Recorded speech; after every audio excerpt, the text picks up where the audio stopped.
An asylum seeker is someone seeking safety after fleeing persecution, violence and conflict under the terms of the 1951 Refugee Convention.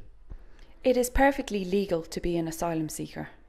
In fact, there is no asylum seeker visa, so sometimes travelling in unsafe ways, like the back of a truck or a small dinghy, is the only option.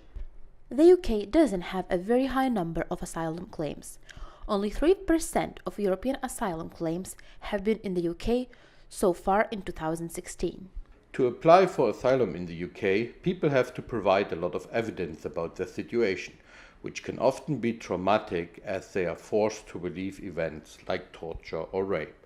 Asylum seekers cannot work in the UK while they wait for a decision and need to prove they are destitute before the government will support them with very basic accommodation and living expenses. The asylum system in the UK is tough. In the first half of 2016, only 33% of asylum claims were accepted. But the Home Office doesn't always make the right decision, and many people appeal. In 2016, 44.7% of appeals have been upheld by the court. Still, many people are rejected and often deported back to their country of origin.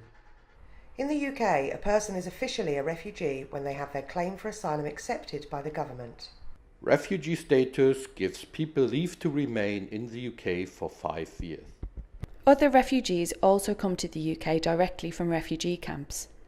In this case, it is the UN which gives them refugee status. The UK has promised to resettle 20,000 Syrian refugees by 2020, but the vast majority of the world's refugees continue to live in developing countries in Africa, Asia and the Middle East.